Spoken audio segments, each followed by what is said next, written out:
ولا تعلم تعليم تذكر تذكير نفاء والانتفاع إفادة الاستفادة الحسنة تمسك بكتاب الله وسنة رسوله والعمل بهم تقوى مرضات وثوابه سمع صفات من الموت شفينا رسول الله سيدنا محمد صلى الله عليه وسلم لرواية آبائه وإخوانه الأنبياء المرسلين وأزواجه وذو المشايخ نبيهم بركاتهم وأسرارهم وأنوارهم ولو نفع بدين ودنيا خلق الدنيا ثم صفات من الموت فيها ولمن هو نبينا محمد صلى الله عليه وسلم وصلافنا صلى حضرة الله وصلى أسرار الفاتحة الله الرجيم بسم الله الرحمن الرحيم مالك يوم الدين إياك صراط الذين أنعمت عليهم غير المغضوب عليهم ولا الضالين اغفر لي ولي بسم الله الرحمن الرحيم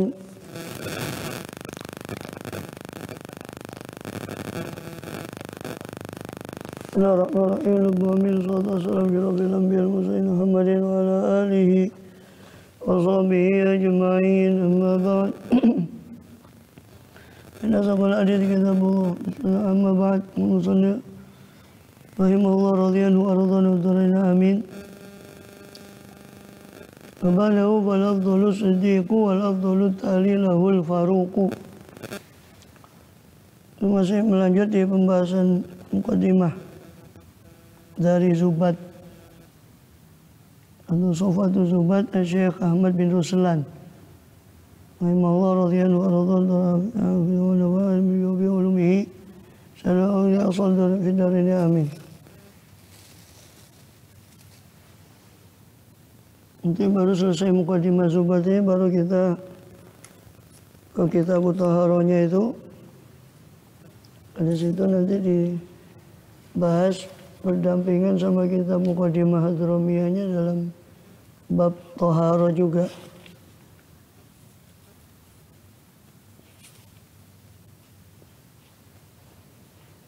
Masih di Mukadimah yaitu tentang akidah. Kemarin terakhir tentang percaya pada Allah dengan sifat-sifatnya. Juga dipercaya dengan para rasul. Arsala rusulahu bil mu'jizati zahiratin lil khalqi bahirati. Bahwa Allah itu arsalahu, Allah yang segala-galanya itu mengutus para rasulnya bil mu'jizati dengan mukjizat zahiratin yang jelas lil khalqi bagi makhluk, kepada seluruh makhluk, kepada makhluknya. Yang kalau nabi-nabi dulu diutus pada kaumnya masing-masing, sedangkan Rasul SAW diutus pada seluruh alam, seluruh umat, bahkan seluruh alam.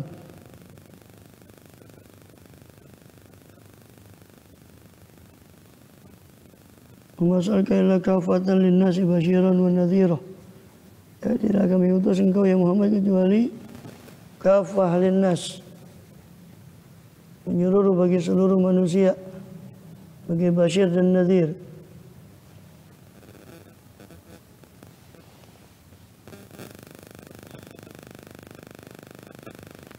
Bahkan untuk jin dan manusia.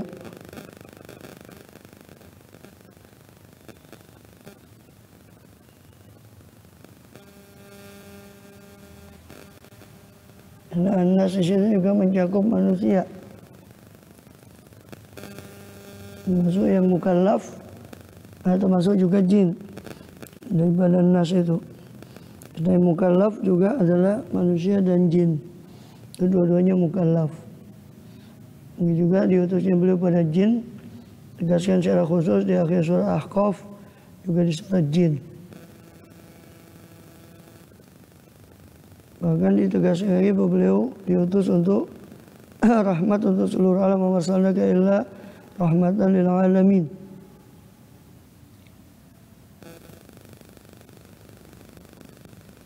Tidaklah kami utus engkau kecuali rahmat bagi seluruh alam. Alamin memang mulhaq bi jamil mudzakkar salim, karena alamin untuk yang lil aqil, untuk yang berakal, jin, manusia, malaikat. Tapi juga secara umum ya untuk seluruh alam, yakni kullu ma siwallah, segala yang selain Allah adalah alam. Makanya kita sudah bahas kalau tidak salah kemarin itu tempoh hari bahwa beliau irsal atau risalah beliau kepada manusia dan jin itu risalah taklif untuk memberi beban syariat, sehingga yang terikat dengan syariat adalah jin dan manusia. Adapun pada malaikat itu risalah tasyrif, cuma untuk memuliakan malaikat sebagai umat beliau SAW, untuk memuliakan beliau, yang mana malaikat pun termasuk di umat beliau SAW, risalah tasyrif.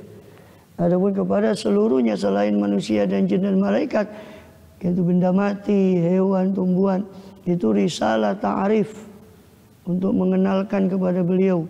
Sehingga tidak ada satupun hewan, tumbuhan, bahkan bebatuan kecuali mengenal beliau sallallahu alaihi wasallam. Buktinya dengan ada beberapa batu yang dalam Sahih Muslim yang memberi salam kepada beliau, assalamualaikum ya Rasulullah. Dan beliau mengatakan, saya masih ingat bebatuan yang memberi salam kepada saya.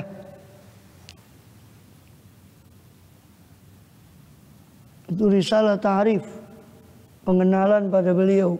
Jadi tidak ada satupun kecuali mengenal beliau SAW. Dan hadis yang masyhur tentang tentang al-jiz'u, pokok kurma yang menangis, dan tangisan rintihan itu didengar oleh seluruh sahabat yang ada di Masjid An-Nabawi, masjid beliau SAW. Dan hadisnya sahih di Bukhari, Muslim, dan di beberapa riwayat yang lain. Tentu boleh katakan mutawatir karena disaksikan oleh banyak sahabat mukjizat itu. Untuk mengenal bagaimana pokok kurma itu menangis ketika berpindahnya Rasul SAW ke mimbar. Sampai-sampai Imam Hasan Basri, para tabi'in meriwayatkan hadis ini berlutut, kalau memang pepohonan itu saja rindu kepada engkau ya kepada Rasul, maka lebih patut lagi kita umatnya rindu kepada beliau SAW, kita yang berakal. Maka beliau risalah ta'arif, ini risalah pengenalan, yakni kepada seluruh makhluk selain jin, manusia, dan malaikat, itu risalah ta'arif. Wa khassa min bainihimu Muhammada falaysa ba'dahu nabiyyun abada. Maka khassa, Allah mengkhususkan min bainihimu, di antara, asalnya min bainihim, kemudian diharokati dengan dhamma karena darurat syair. Min bainihimu Muhammada, Allah mengkhususkan di antara mereka para Rasul Nabi Muhammad SAW. Muhammadan artinya yang banyak dipuji. Dikata hamidah memuji, hamadu, hammada dipindah ke wazan fa'ala, yufidu taksir, memberi makna memperbanyak. Hammada berarti banyak memuji. Hammada yuhamidu. Muhammadun yang banyak memuji. Muhammadun yang banyak dipuji. Itu arti nama Muhammad SAW, artinya yang banyak dipuji. Dinamai Muhammad oleh ibunya Aminah, ada riwayat lain mengatakan kakeknya. Sebagian mengumpulkan dua riwayat itu, ya ibunya ya kakeknya, karena sama-sama mendapat ilham dari Allah SWT untuk menamai Muhammadan, dari Nabi Muhammad SAW. Ketika ditanya Abu Talib, bagaimana, apa kau Abdul Muttalib, apa kau namai cucumu ini? Bilang Muhammad. Bagaimana kau namai dengan nama yang tidak ada pada ayah-ayah kita? Tidak ada seorang pun dari ayah kita yang bernama Muhammad itu. Bilang saya berharap dia supaya dipuji di bumi dan dipuji di langit. Itu jawaban Abdul Muttalib, sehingga Allah kabulkan harapan daripada Abdul Muttalib. Maka dinamai Muhammad likasrati khisalil likasri hamdin nasi alaih, atau likasrati hamdin nasi lahu, karena banyaknya pujian manusia pada beliau SAW, maka dinamai Muhammad. Bagian lagi dikatakan dinamai Muhammad likasrati khisalil hamidah, karena banyaknya perangai beliau, perilaku beliau SAW yang terpuji. Dan sebagian mengumpulkan dua pendapat itu, beliau banyak dipuji karena beliau banyak perkaranya yang terpuji SAW.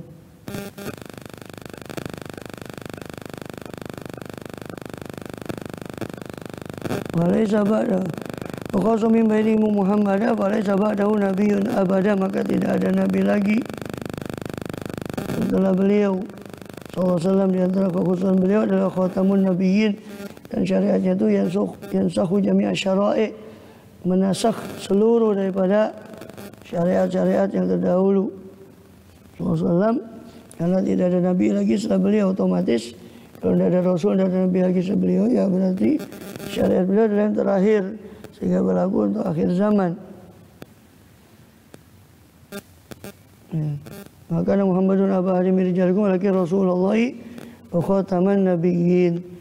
Kalau Muhammad itu seorang ayah, bukanlah Muhammad itu ayah dari seorang laki-laki dari kalian. Itu bukan berarti beliau tidak punya keturunan, tapi itu menepis itu sebutan Zaid bin Muhammad, karena Zaid bin Harisah anak angkat beliau SAW itu dipanggil Zaid bin Muhammad, maka turun ayat itu, maka Muhammadun, tidaklah Muhammad itu aba ahadin min rijalikum, ayah dari seorang daripada rijal, anak laki-laki kalian. Ya.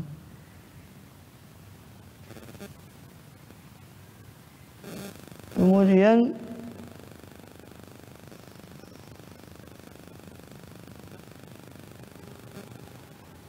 walakin Rasulullah wa khataman nabiyyin, akan tapi beliau adalah utusan Allah dan khataman nabiyyin. Ya. Penutup para nabi. Baik, ada yang membaca khatiman nabiyyin, sama. Khatam, khatim. Riwayat qiraat yang kita biasa baca itu yang masyhur itu khataman nabiyyin. Memang khatam itu alat untuk mencap. Khatam itu cincin.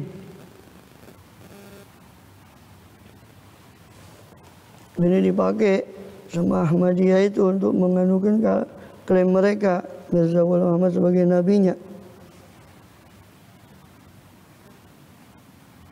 Padahal kan beliau sosok ada penutup para nabi, katanya khatam itu cincin katanya, bukan penutup. Ini menunjukkan kebodohan, kejahilan. Kenapa? Karena khatam itu walaupun diartikan cincin itu, konsep khatam zaman itu cincin itu bukan seperti sekarang, termasuk cap. Nah, para raja itu menggunakan cincinnya sebagai cap, tanda keaslian surat mereka. Dan khatam itu baru dicap, cincin itu dicapkan ke surat, itu setelah selesai suratnya baru dicap. Yang mau dibaca khatam, mau dibaca khatim, tetap maknanya beliau itu penutup para nabi. Memang boleh dua bacaan. Khataman nabiyyin artinya cincinnya para nabi, maksudnya cap, maksudnya stempelnya para nabi. Ya, maksudnya juga ya penutup, karena dicap itu di terakhir surat itu. Setelah surat itu selesai. Dibaca khatim itu artinya penutup, khatimin nabiyyin, khatiman nabiyyin. Penutup para nabi otomatis penutup para rasul. Karena setiap rasul itu pasti nabi, sedangkan nabi belum tentu rasul. Dan beliau sendiri SAW yang bersabda, la nabiyya ba'di wa la rasula. Tidak ada nabi setelah saya dan tidak ada rasul. Dan di situ dinukil hadis dari Sahihain Bukhari dan Muslim, masali wa mathal anbiya kamathali rajulin bana daron. Permisalan saya dan permisalan para nabi-nabi yang lain kamathali rajulin, seperti permisalan seorang bana daron, seorang laki-laki yang membangun satu rumah. Laki-laki yang membangun satu rumah. Fa atammaha, lalu laki-laki tadi, rajul tadi menyempurnakan daron tadi. Dar itu dianggap muannas, majazi. Ya. Namanya ad-darul akhirata, bukan ad-darul akhirah. Karena dar itu muannas, majazi. Seperti orang membangun dar. Fa'atama, rajul tadi menyempurnakan dar tadi. Wa akmalaha, dan rajul tadi itu menyempurnakan, sama atama menyempurnakannya. Illa maudi'a labinatin, kecuali satu tempat labinah, satu tempat batu bata. Jadi tempat sebesar satu batu bata saja yang belum jadi, belum ditempel satu batu bata. Jadi semua sudah sempurna kecuali satu tempat batu bata yang tersisa. Wa ja'alan nasu yadkhulunaha, maka mulailah masuk Orang itu memasuki memasuki rumah itu. Ta'ajabuna minna, dan takjub. Ya, mereka itu nas tadi takjub minna karena dar tadi, karena bagusnya rumah itu, bangunan rumah itu. Terus apa? Wa yaquluna, mereka berkata, laula maudhi'ul labina, seandainya saja tempat batu bata ini ada, ya, maka dia akan lebih bagus.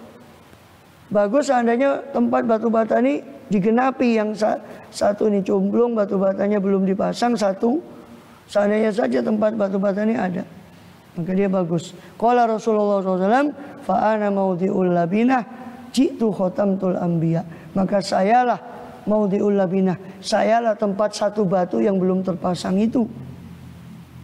Jitu, saya datang dalam keadaan khotamtul anbiya, dalam keadaan saya menutup para nabi-nabi.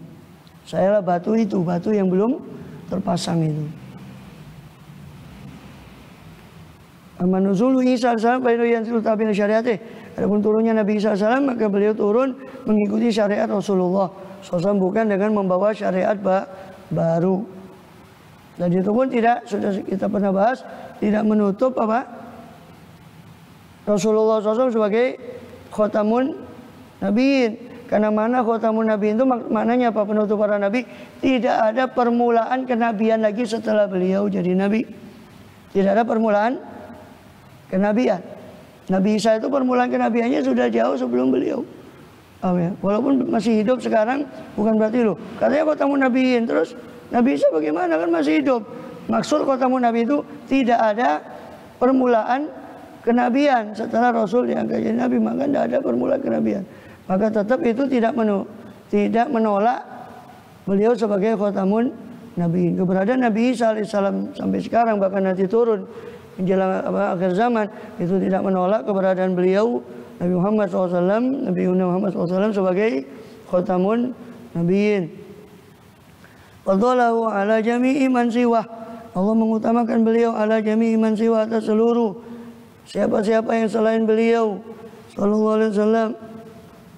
Dan beliau sendiri mengatakan dalam hadis yang sahih, ana sayyidu waladi Adam, saya penghulu seluruh anak Adam.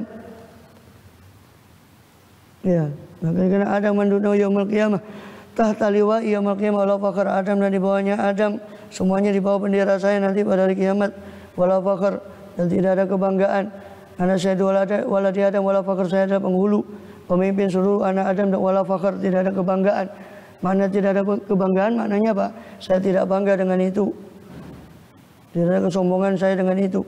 Makna yang lain, wala fakhr itu artinya tidak ada sesuatu yang bisa dibanggakan selain itu. Itu betul-betul kebanggaan dari Allah Ta'ala.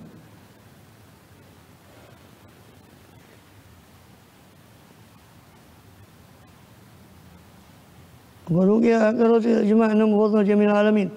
Imam Razi menghikayatkan ijma' bahwa beliau itu mufaddal, diutamakan atas seluruh alam. Adapun firman Allah, sabda beliau sallallahu alaihi wasallam, la tufadilu bainal anbiya, jangan kamu utamakan antara nabi-nabi atau sebangsa itu, hadis-hadis dari bangsa itu. Fa ujiba, maka dijawab anu tentang hadis itu, qauluhu beliau, dari perkataan beliau itu sallallahu dijawab bi annahu sallallahu naha an tafdilin yu'addi ila tangkis. Beliau sallallahu melarang daripada mengutamakan nabi yang menghantarkan kepada tangkisi ba'dihim, kepada pengurangan derajat sebagian nabi yang lain. Au an tafdilin fi nafsi nubuwah, atau tentang keutamaan dalam kenabian itu sendiri. Adapun dalam masalah kenabiannya, semua nabi sama, wajib diimani. Ya kan? La nufariqu baina ahadin min rusuli, kami tidak membedakan atas seorang pun dari rasulnya. Di dalam keimanan, tapi dalam derajat keutamaan itu tilka rusulu faddalna ba'dhum ala ba'din, itulah para rasul yang kami utamakan sebagian mereka di atas sebagian yang lain. Jadi itu tidak bertentangan. Ya. Au naha an dzalika ta'ajuban, atau melarang dari itu sebagai adab, enggak boleh membeda-bedakan para nabi sebagai adab. Au wa tawadu'an, tawadhu dari beliau sallallahu alaihi wasallam. Au naha anhu qabla ilmihi, atau beliau melarang darinya sebelum pengetahuan beliau tentang bahwa beliau itu afdalul khalq. Sebelum pengetahuan beliau sallallahu alaihi wasallam. Jadi Bukhari itu ya, la taqulu la yaqulanna ahadukum ana khairum min Yunus bin, jangan sekali-kali seorang dari kalian mengatakan saya lebih baik dari Yunus bin Matta. Itu di Bukhari. Itu masuk di sini jawabannya tadi sudah jawab. Itu karena tawadhu beliau SAW. Adapun kalau tidak begitu maka beliau adalah Sayyidul Anbiya al-Mursalin SAW. Terus ada orang Yahudi di Madinah, ya, ditempeling oleh seorang Muslim. Di Bukhari hadisnya juga. Ditempeling oleh orang Muslim. Lapor ke Rasulullah, ya Rasulullah, ini kaummu ini menempeleng saya. Ditanya sama, kenapa kau tempeling? Dibilang dia mengutamakan Musa atas jenengan. Dia mengatakan waladhi Musa, dan waladhi fadhala Musa, demi yang mengutamakan Musa atas seluruh alam, kata dia. Maka saya tempeling dia, ya Rasul. Maka Rasulullah mengatakan la tukhayyiri bainal anbiya, jangan memilih-milih saya antara para nabi. Sebab nanti kata Rasulullah, saya dibangkitkan oleh Allah SWT, saya lihat Musa batisun biadi fil arsh, qaimil arsh. Saya lihat Musa, ketika saya dibangkitkan, saya sudah melihat Musa itu berpegangan pada tiangnya arsh. Saya tidak tahu, la adri, saya tidak tahu. Soiko qobli, apakah dia sudah ayufiku qobli, apakah dia sudah bangun siuman yang dibangkit sebelum saya, apakah juzia bisok kotitur, apakah Musa itu sudah dibalas dengan sok kotitur, dengan halilintar yang pernah kejadian di Tursina, beliau kena ketika meminta melihat Allah, kemudian beliau pingsan. Apakah beliau sudah dibalas dengan itu sehingga tidak perlu lagi untuk mengalami pingsan lagi ketika terkejutnya dengan hari kiamat? Itu semua itu dibawa kepada tawaduknya beliau SAW. Juga beliau hadis yang lain dikatakan bahwa Nabi Ibrahim sudah bangkit duluan, dibeli pakaian sebelum beliau SAW. Adapun secara mutlak beliau adalah Sayyidul Anbiya al-Mursalin SAW. Adapun nabi-nabi yang lain, ini nggak boleh kita mengutamakan beliau kemudian meremehkan nabi-nabi yang lain. Atau ta'aduban, tidak boleh. Itu beliau, larangan beliau untuk mengutamakan itu tadi, tidak boleh mengutamakan itu, ta'adub dari beliau dan tawaduk dari beliau SAW. Bahwa syafi'u wal abibu lil ilah, maka beliau adalah pemberi syafaat dan kekasih bagi al-ilah, bagi Tuhan.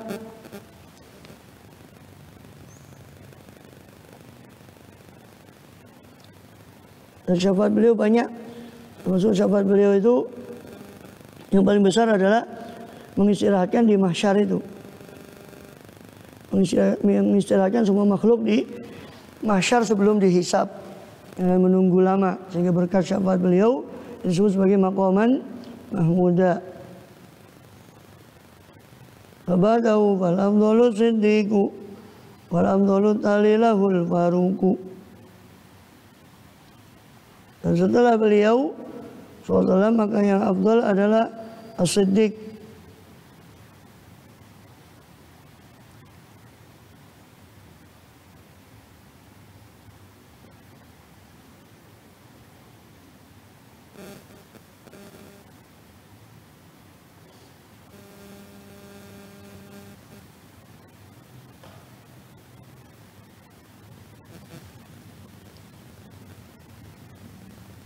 Ya.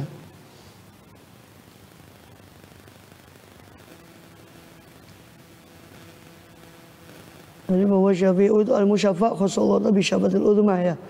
Dengan syafaat yang paling besar, itu syafaat yang disebut maqaman mahmuda, kedudukan yang terpuji, karena dipuji jasa beliau oleh seluruh penghuni mahsyar. Dengan berkat syafaat beliau diistirahatkan dari menunggu yang lama. Maka itu yang kita biasa doa, wa ba'athu maqaman mahmudan alladzi wa'ata, utuslah kepada beliau ya Allah maqaman mahmuda yang kau sudah janjikan kepada beliau sallallahu alaihi wasallam. Juga syafaat fi idkhali qaumil jannah bighairi hisab, untuk masukkan surga kaum idkhali qauminil jannata bighairi hisab, untuk masukkan kaum ke surga tanpa hisab. Juga syafaat fi man istaqon nar, orang berhak masuk neraka sehingga tidak masuk neraka pada dahulu, dengan syafaat beliau SAW.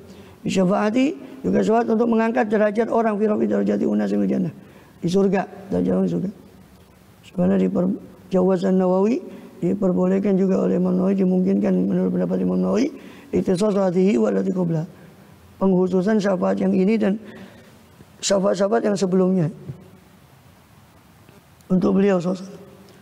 Waradatil hadis dan datang hadis-hadis bihi tentangnya ya filati qablaha dengannya dengan ikhtisas dengan pengkhususan syafaat ini filati qablaha pada syafaat yang sebelumnya itu dan dengan syafaat biqaidalik dengan syafaat yang selain itu berupa syafaat tsabitah syafaat-syafaat yang tetap fi sahih akhbar dalam hadis-hadis yang sahih. Wa huwa aidan al-habibu lillah, maka beliau juga SAW adalah al-habib, kekasih bagi Allah, bagi Tuhan Azza wa Jalla.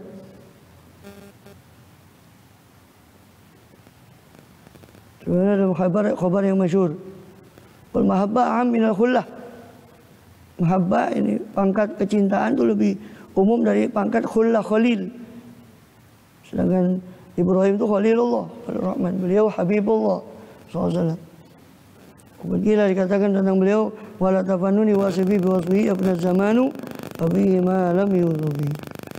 Wala tafannuni wasibi dan atas tafannun bermacam-macamnya wasif para pensifat beliau SAW biwasbihi dengan mensifati beliau SAW yabna zamanu habis masa waktu wafihi dan pada diri beliau SAW malam yusufi ada perkara-perkara yang lam yusufi yang tidak tersifati. Untuk pada beliau itu ada apa yang tidak tersifati sallallahu alaihi wasallam. Banyak para pujangga atau para pemuji beliau SAW masuk para penyusun maulid semuanya mengatakan tidak mampu untuk mensifati hakikat beliau SAW.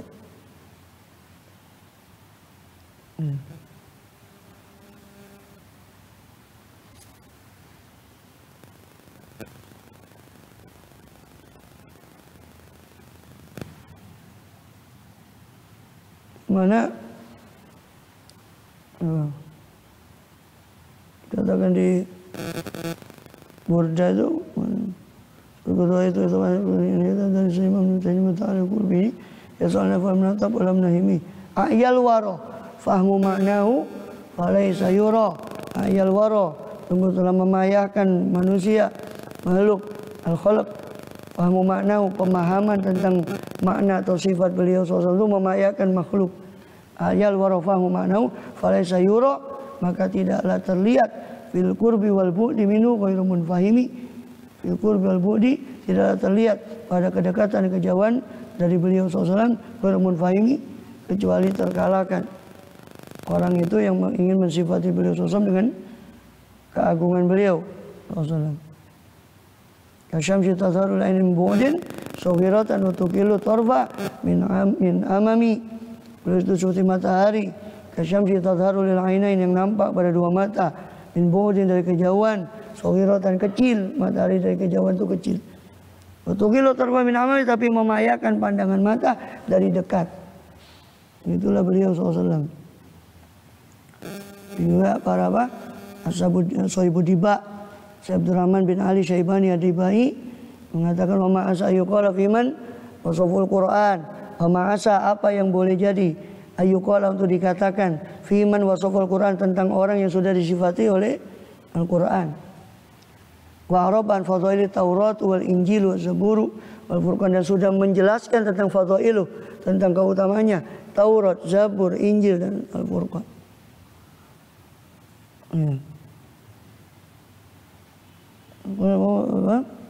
Injil Al-Furqan. Al-Quran asma'u ma'asmi tambihan ala uluhi magami. Allah menyandingkan namanya dengan nama beliau dengan nama Allah SWT untuk menunjukkan uluhi magami luhurnya apa? Derajat beliau SAW wa rafa'na laka dzikrak kami angkat bagimu ya Muhammad zikraka penyebutanmu ai ketika ma'udhkar illa tudhkar ma'i tidaklah saya disebut kata Allah kecuali engkau disebut bersama saya asyhadu an la ilaha illallah wa asyhadu anna Muhammadar Rasulullah. Juga Habib Ali Habsyi dalam Maulid Habsyinya mengatakan famadza yu'ribul qawlu an wasfin yu'jizul wasifin. Famadza yu'ribul qawlu, maka apa yang yu'ribul qawlu, yang bisa diungkapkan oleh qaul, oleh ucapan. Famadza yu'ribul qawlu an wasfin, tentang suatu sifat yang yu'jizul wasifin, yang melemahkan orang-orang yang mensifatinya. An wasfin yu'jizul wasifin. Au yudrikul fahmu makna zatin jallat, atau apakah yang bisa dijangkau oleh kepahaman makna zatin jallat, suatu makna daripada satu zat, seseorang yang jallat. Another apa? Amad ibu waswan yujul waswin au yudrikul fahmu makna zatin jallat ayakuna laha, yang mana satu zat yang agung, yang terlalu agung, jallat ayakuna laha, untuk ada bersama zat itulah, bagi zat itu, yaitu zatnya, sosoknya Rasulullah SAW, musyarikun au qarin, zat lain yang berkongsi dengan sifat beliau SAW, atau qarin, atau yang menyamai sifat beliau SAW di antara makhluk Allah. Bukan berarti mengangkat beliau pada khalik, tidak, tapi tidak ada satu makhluk pun yang menyamai sifat beliau SAW. Musyarikun au qarin. Kamulat mahasinuhu falau ahdasana, kamulat mahasinuhu, amat sempurna apa? Mahasinu, keindahan beliau SAW. Walau ahdas sana, seandainya beliau menghadiahkan sinar lil badri, kepada bulan, sinar beliau kepada bulan purnama, indah tamamihi, ketika sempurnanya bulan purnama itu, lam yuksafi, niscaya matahari itu tidak akan terkena gerhana, lam yuksafi. Wa ala tafanuni, itu wa ala tafanuni wasifi biwasfihi, ya benar, lanjutan syairnya, wa ala tafanuni wasifi wasfihi ya benar zamanu wa fihi ma lam yusafi. Dan ala tafannuni wasifi, atas tafannun bermacam-macamnya wasifi, para pensifat beliau SAW biwasfi, dengan mensifati beliau SAW. Meskipun demikian, yafna zaman, habis masa waktu itu, wafi, dan pada diri beliau malam yusofi, ada yang tidak disifati SAW. Wabadahu balafdolu siddiqu, dan setelah beliau SAW maka yang paling afdal adalah as-siddiq. Khalifatuhu, yaitu Abu Bakar As-Siddiq radhiyallahu anhu.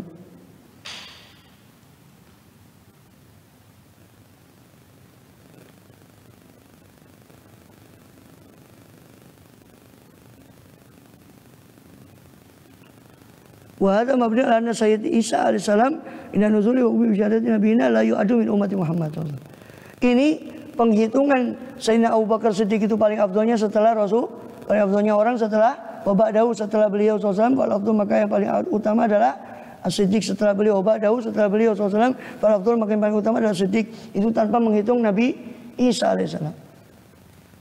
Karena Nabi Isa itu Nabi tidak termasuk umat Muhammad, tapi ketika turun nanti berhukum dengan hukum beliau SAW, pengecualian.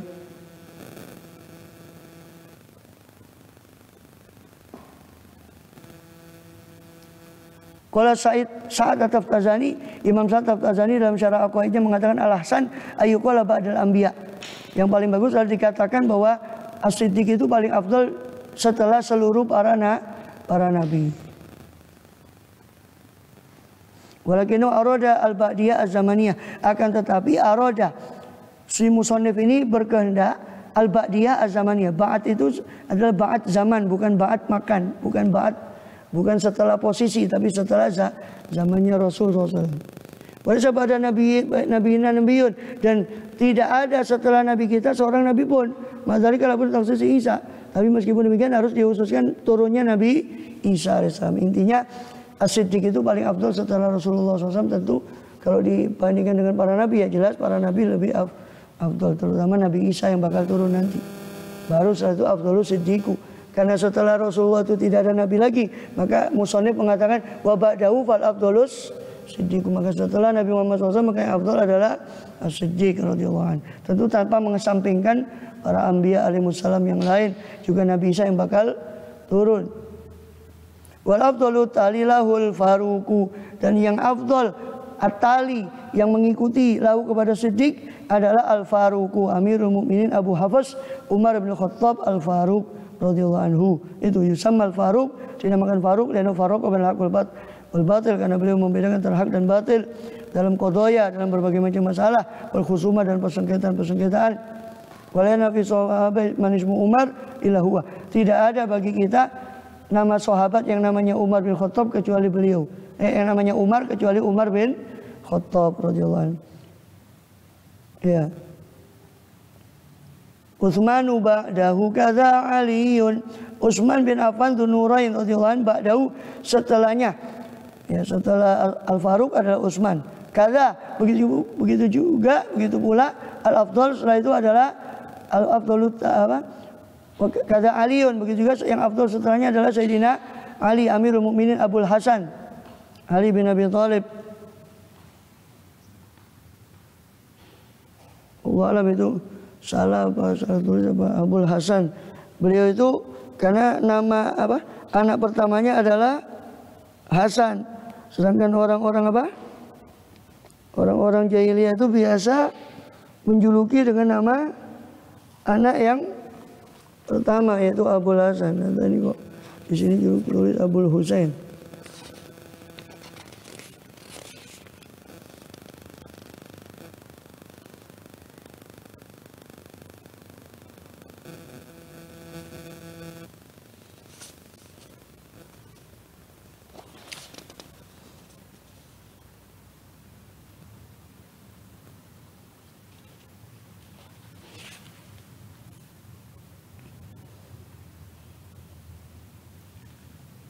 Iya, ditulis Abul Husain di sini. Ya ada apa-apa, benar juga Abul Husain, beliau Abul Hasan wal Husain.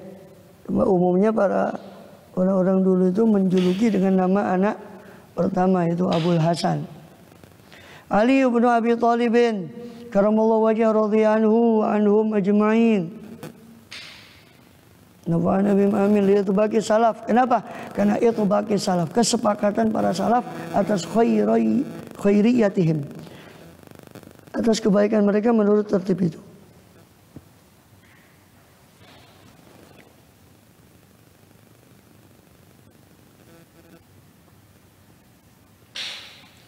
Terus apakah itu disarahnya kan juga ala hadza tertib menurut tertib ini.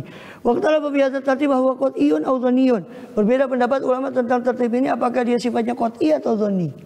Pasti apa sekedar dugaan. Apabila awal mengambil dengan pendapat yang pertama dan asyara ilaih mengisyaratkan pada pendapat yang pertama bidbaqi salaf tentang ijma'nya para salaf ila akhiri qala al-Asy'ariyu, itu pendapatnya Imam Asy'ari. Wabitsani pendapat yang kedua, ini pendapat Imam Asy'ari dan mengatakan bahwa itu ijma' para salaf adalah bahwa urutan Abu Bakar, Umar, Utsman, Ali itu qat'i. Pasti bukan dhani. Sedangkan pendapat kedua Abu Bakar Baqillani, salah satu muridnya Imam Asy'ari, Abu Bakar Al-Baqillani, dan dipilih oleh Imamul Haramain itu Malik Juwaini, gurunya Imam Ghazali. Itu memilih pendapat yang kedua, pendapat itu dhani, bahwa itu dhani. Sebagian Ahlussunnah wal Jamaah mendahulukan Ali atas Utsman. Jadi yang umum kan Abu Bakar, Umar, Utsman, Ali. Sebagian Ahlussunnah mendahulukan Abu Bakar, Umar, Ali baru Utsman. Jadi saya katakan itu supaya tidak kaget kalau di sebagian kitab Ahlussunnah juga Ali didahulukan baru Utsman. Tapi umum yang masyhur ya yang pertama tadi itu Abu Bakar, Umar, Utsman, Ali radhiyallahu anhum ajmain seperti yang diucapkan oleh oleh musannif ini, dan itu yang disepakati. Dalilnya banyak. Di Bukhari Sayyidina Ali itu pernah ditanya oleh anaknya Muhammad bin Al-Hanafiyah, putra tapi bukan dari Fatimah, dari istri lain Fatimah, Muhammad bin Ali. Ya Abah, siapa orang paling afdal setelah Rasulullah? Bilang Abu Bakar. Setelah Abu Bakar siapa ya Abah? Umar. Setelah itu engkau. Bilang bukan, saya ini cuma satu orang dari kaum muslimin. Abu Bakar, Umar. Di riwayat yang lain disebutkan oleh Abdullah bin Umar bin Khattab, kami setelah Rasulullah tidak mengutamakan, di Bukhari juga tidak mengutamakan para sahabat kecuali Abu Bakar, kemudian Umar, kemudian Utsman, kata Abdullah bin Umar. Setelah itu di Ibnu Majah, riwayat Ibnu Majah itu pernah disebut di hadapan Rasulullah paling afdaluna, paling afdal di antara kita Abu Bakar, Umar, Utsman, Ali. Rasulullah diam, tidak mengomentari itu. Itu menunjukkan disetujui oleh Rasulullah SAW. Di hadis yang lain ya, tentang 10 yang mubasyirin bil jannah, 10 sahabat yang dijamin masuk surga. Urutannya begitu. Abu Bakar, kata Rasul SAW bersabda, Abu Bakar fil jannah, Umar fil jannah, Utsman fil jannah, Ali fil jannah, dan seterusnya sampai 10 beliau menghitung radhiyallahu anhum ajmain. Abdurrahman bin Auf, ya, apa namanya, Abu Ubaidah bin Jarrah, Zubair bin Awam, Sa'ad bin Zaid, Sa'ad bin Waqqas, Sa'id bin Zaid, sama Awam, Zubair bin Awam, Abu Ubaidah bin Jarrah, Abdurrahman bin Auf, Thalhah, ya, dan Sa'ad dan Sa'id. Thalhah bin Ubaidillah dan Sa'ad, dan 6 orang itu pelengkap dari 4 tadi sehingga menjadi asyrah, 10 mubasyirin yang bil jannah. Nanti disebut di situ mubasyirin bil jannah.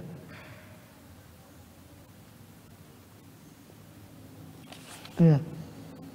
Itu fasitatul bakuna fal badriyu, itu sitatul bakun, itu 6 yang sisanya, dan 6 al bakun yang tersisa dari 4 tadi sehingga menjadi 10. Itu paling afdalnya sahabat itu 10. Selain yang 4, setelah 4 peringkatnya apa? Setelah yang 4 itu peringkatnya yang 6. Apa itu? Thalhah wa hum, itu disyarahin. Thalhah bin Ubaidillah, Zubair bin Awam, Abdurrahman bin Auf, Sa'ad bin Waqqas, Sa'id bin Zaid, ya? Abu Ubaidah bin Al-Jarrah radhiyallahu anhu majma'in wa nabiyyin. Fal badriyu, lalu urutannya setelah yang 10 itu siapa? Sahabat Ashabu Badr. Hanya kan Ashabu Badr itu paling afdalnya sahabat setelah 10 ini. Hanya ada sering para ulama bertawassul dengan Ashabu Badr, Jaliyatul Qadar. Saya berjanji itu, saya punya maulid berjanji, punya namanya Jaliyatul Qadar fi Ashabi Badr. Itu tawassul dengan Ashabu Badr. Saya berjanji yang punya maulid. Itu sering dibaca oleh Said Muhammad Maliki, dan ulama-ulama banyak sering membaca nadhoman Jaliyatul Qadar itu tawassul dengan ahlu Badr. Kalau di Indonesia terkenal sholawat Badar itu. Ahlul Badri ya Allah bi ahlil Badri, dengan berkat ahlul Badr ya Allah. 313 orang Ashabu Badr. Fal Badriyu, maka setelah yang 10 itu ada sahabat Badr yang menyaksikan waqiatul Badr itu. Wa hum 300 wa bid'ata asyar, 300 dan belasan orang. Bid'ata asyar itu, bid'ah itu bilangan antara 3 sampai 9, antara 13 sampai 19 orang. Suma yalihim ahlu Uhud. Kemudian setelah ahlu Badr itu di isyaratnya ahlu Uhud, orang yang hadir di Uhud. Kemudian siapa lagi? Ahlu Bai'atir Ridwan, yang hadir di Bai'atur Ridwan di saat perjanjian Hudaybiyah. Bai'atur Ridwan itu ketika Utsman diutus untuk berunding. Kan Bai'atur Hudaybiyah kan Rasul mau umrah, dicegat di Hudaybiyah. Hudaybiyah masih jauh dari kota Mekah.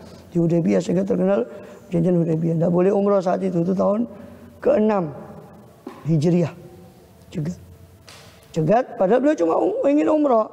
Karena turunnya perintah haji dan umrah, maka beliau kepingin umrah. Tidak ada kepingin apa. Dipikir Rasul itu takut mau nyerang. Maka dihadang oleh Quraisy, tak boleh masuk. Sampai terjadi perjanjian. Hanya berunding. Utsman bin Affan diutus untuk berunding. Lama tidak kembali Utsman. Sampai dikira terjadi sesuatu pada Utsman. Maka Rasul membaiat sahabat itu atas hidup atau mati untuk membela beliau. Karena takut khawatir terjadi sesuatu. Utsman ketika itu Rasul membaiat, Rasul mengatakan ini tangannya Utsman, karena Utsman sedang ghaib berunding sama orang kafir Quraisy. Ini tangannya Utsman, kata Rasul. Maka Utsman tidak ikut saat itu. Itu ashabu bai'at ya. Maka baiat ini yang terjadi di Hudaybiyah itu namanya Bai'atur Ridwan. Ya. Itu yang Allah abadikan di surat Al-Fatah. Idh yubayyi'unaka tahta syajarati, ketika mereka membaiatmu ya Muhammad di bawah pohon. Di bawah pohon ketika itu di Hudaybiyah.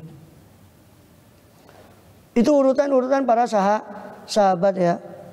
4 orang, setelah itu 6 orang, sisanya jadi 10. Itu sahabat Badar, kemudian sahabat Uhud, kemudian Bai'atur Ridwan. Lalu paling afdalnya umat ini setelah para sahabat-sahabat itu adalah para imam-imam mujtahid. Wa Syafi'i wa Malikun Nu'manu wa Ahmadu bin Ambalin Sufyanu. Ya. Wa Syafi'i, dan juga Imam Syafi'i Muhammad bin Idris Asy-Syafi'i, wa Malik juga Imam Malik bin Anas, wal Imam Abu Hanifah An-Nu'man bin Thabit Al-Kufi, dan Imam Ahmad bin Hanbal Syaibani, Ahmad bin Muhammad bin Hilal, Ahmad bin Muhammad bin Hanbal bin Hilal Sufyani, Sufyanu Asy-Syaibani ya, Ahmad bin Hanbal Syaibani, dan Imam Sufyan, ini Sufyan Ats-Tsauri, mazhabnya itu sempat bertahan sampai zaman Imam Ghazali masih hidup itu. Imam Sufyan Ats-Tsauri masih, mazhab Tsauri itu masih ada. Juga mazhab Dawud Adz-Dzawairi, muridnya Imam Syafi'i. Sufyan itu Imam Sufyan Ats-Tsauri, mazhabnya bertahan sampai tahun 500 atau 600 Hijriah, sampai Imam Ghazali masih hidup itu mazhab Sufyan Ats-Tsauri masih ada. Sehingga di Ihya, di Kitabul Ilm itu Imam Ghazali memberi contoh Imam Mujtahid itu 5. Selain 4 tadi beliau tambah dengan Sufyan Ats-Tsauri, sebab mazhabnya saat itu masih ada saat penulisan Ihya itu masih ada mazhab Sufyan Ats-Tsauri. Setelah itu tidak ada, habis itu setelah itu hilang mazhabnya karena habis, tidak ada yang. Wa ghairuhum min sairil a'immah, dan selain mereka dari sairil a'immah, sisa daripada seluruh imam-imam yang lain. Maksudnya imam yang lain selain 4 imam mujtahid, 5 imam mujtahid yang terkenal tadi. Siapa? Sufyan bin Uyainah, ini juga ada mazhabnya tapi enggak sampai lama. Laits bin Sa'ad, ini juga ada mazhabnya Imam Laits ini, cuma enggak sampai lama. Auza'i, Imam Auza'i itu masuk tabi'in, dia juga punya mazhab Auza'i. Dan tiga-tiganya nih, Sufyan bin Uyainah, Laits bin Sa'ad, Auza'i ini semua pendahulu Imam Syafi'i, dan Imam Syafi'i belajar ke murid-muridnya. Walaupun Imam Syafi'i tidak nututi para imam seperti Imam Auza'i, Imam Syafi'i tidak nututi, belajar ke murid-muridnya. Makanya mazhab Syafi'i itu tengah-tengah di antara mazhab semua. Karena zaman itu Imam Syafi'i itu belajar ke hampir semua imam mazhab yang ada pada zaman itu. Imam Malik beliau belajar langsung. Imam Abu Hanifah nggak nututi, karena Imam Abu Hanifah mati hari itu, wafat Imam Abu Hanifah hari itu lahir Imam Syafi'i dan nututi. Maka beliau kejar muridnya Abu Hanifah, yaitu Muhammad bin Hasan Syaibani, murid junior. Beliau tidak menangi murid seniornya. Murid seniornya Abu Hanifah itu Qadhi Abu Yusuf, beliau juga tidak menangi. Beliau menangi murid juniornya Imam Abu Hanifah, yaitu Muhammad bin Hasan Syaibani. Bahkan bukan hanya belajar ilmu ke Imam, belajar ke fikihnya Abu Hanifah ke Muhammad bin Hasan Syaibani. Tapi Muhammad bin Hasan Syaibani belajar banyak hadis dari Imam Syafi'i, sehingga terjadi debat. Sehingga ketika itu Muhammad Hasan Syaibani merujuk banyak pendapatnya gurunya Abu Hanifah, dirujuk ulang karena hasil debatnya dari diskusinya dengan Imam Syafi'i. Saya lupa ada satu kitabnya khusus yang diabadikan, kitabnya Muhammad Hasan Syaibani itu ketika dialog dengan Imam Syafi'i. Imam Laits bin Sa'ad, Auza'i, semua beliau kejar murid-muridnya. Sehingga beliau belajar di hampir semua mazhab yang ada zaman itu, beliau pelajari. Baru beliau berijtihad setelah itu. Setelah sampai tingkat ijtihad, beliau ijtihad. Makanya mazhabnya beliau itu di tengah-tengah. Karena muara, berkata pertengahan dari hampir semua mazhab yang ada zaman itu. Nah, beliau sendiri melahirkan banyak imam mazhab. Ahmad bin Hanbal itu murid beliau. Sehingga menjadi mazhab sendiri, mazhab Hambali. Terus itu Ishaq bin Rahawayh, ada yang membaca Rahawayhi, seperti Sibawayhi. Ingat di Mutamimah itu alam yang berakhiran waihi. Waihi itu selalu mabni alal kasri. Sibawayhi, Rahawayhi. Ada yang membaca Rohuyah, Ishaq bin Rohuyah.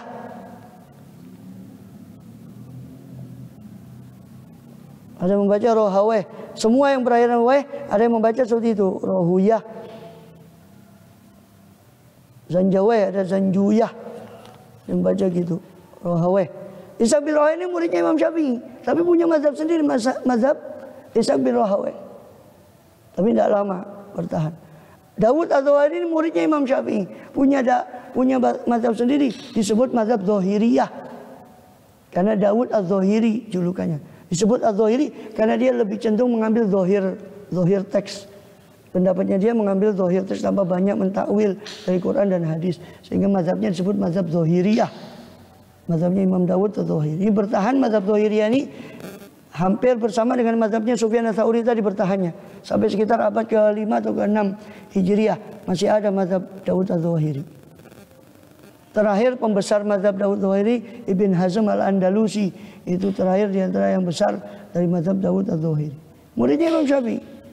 Muridnya Imam Syafi'i itu 3 itu paling tidak yang kita ngerti punya mazhab sendiri itu 3 ini.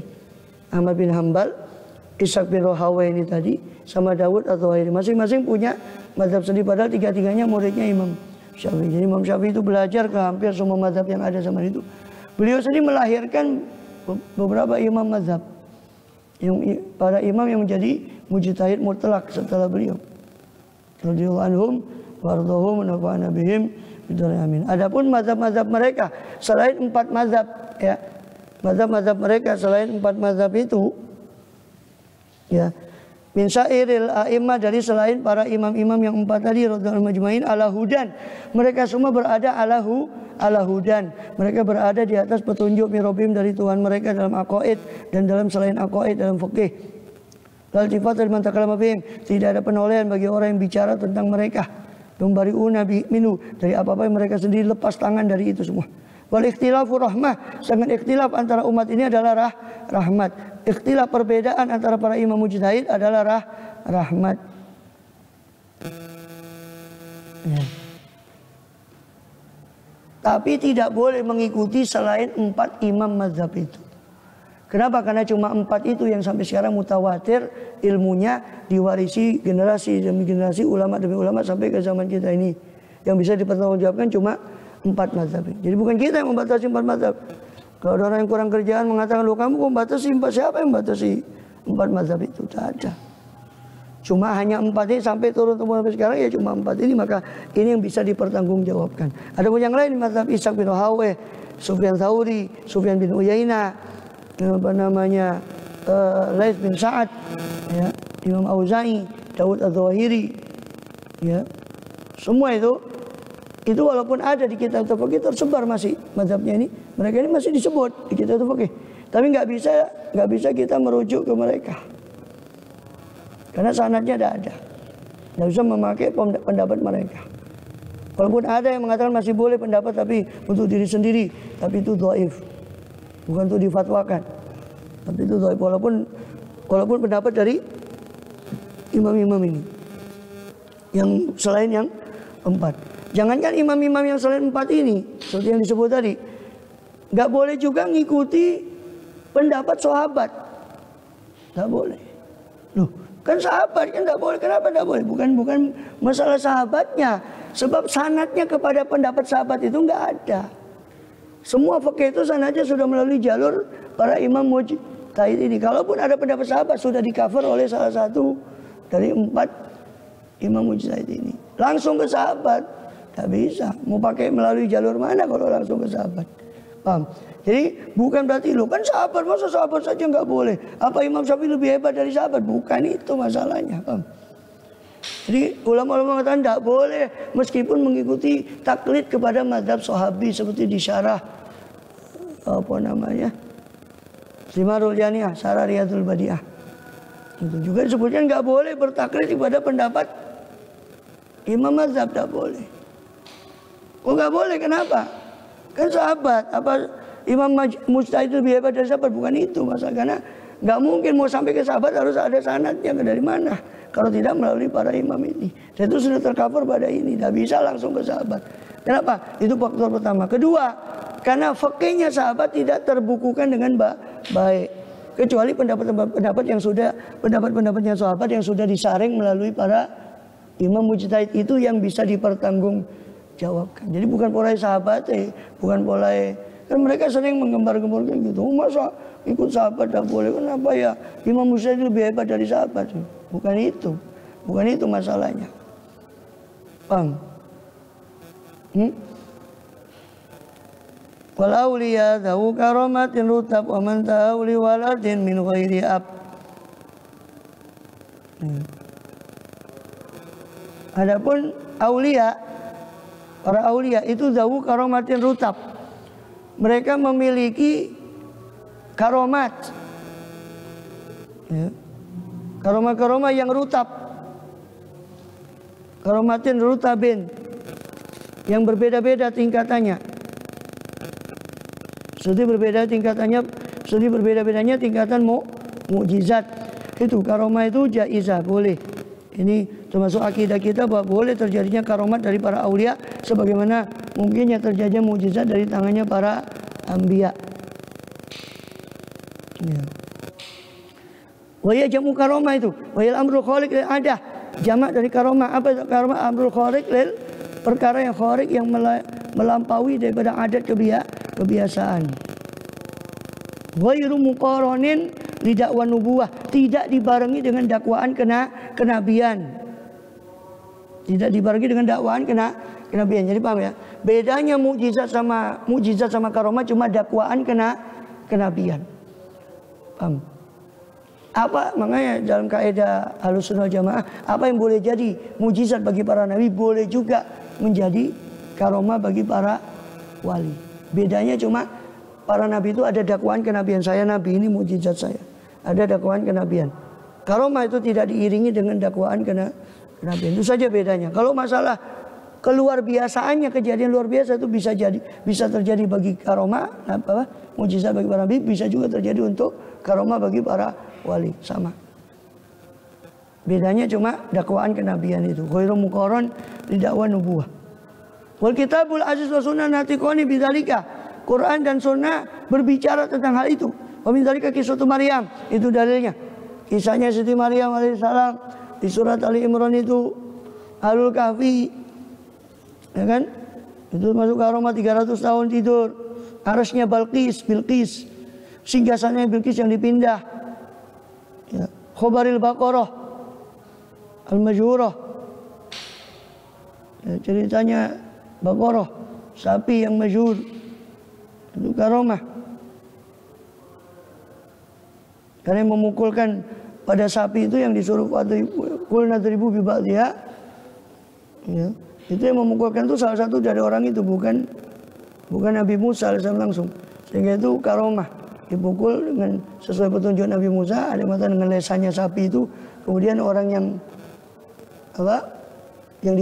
terbunuh tadi tiba-tiba bangun menunjuk, ini yang membunuh saya. Karena terjadi pembunuhan, ditaruh korbannya itu di antara dua desa sehingga hampir terjadi cekcok dari dua desa. Kemudian ke Nabi Musa, kemudian disuruh nyembelih sapi itu yang kisahnya Baqarah itu. Hampir terjadi cekcok. Kenapa? Karena ada satu yang terbunuh di antara penduduk di antara dua desa, saling tuduh menuduh. Ada mata yang dari pembunuhnya dari sana, sehingga hampir terjadi. Sehingga Nabi Musa menyuruh sembelih sapi. Ya. Allah yang bilang, kenapa sapi? Supaya menghinakan mereka, kan sebelumnya pernah mengagungkan patung sapi, maka disuruh sembelih. Allah apa? Allah ya merupakan tadbahu Baqarah.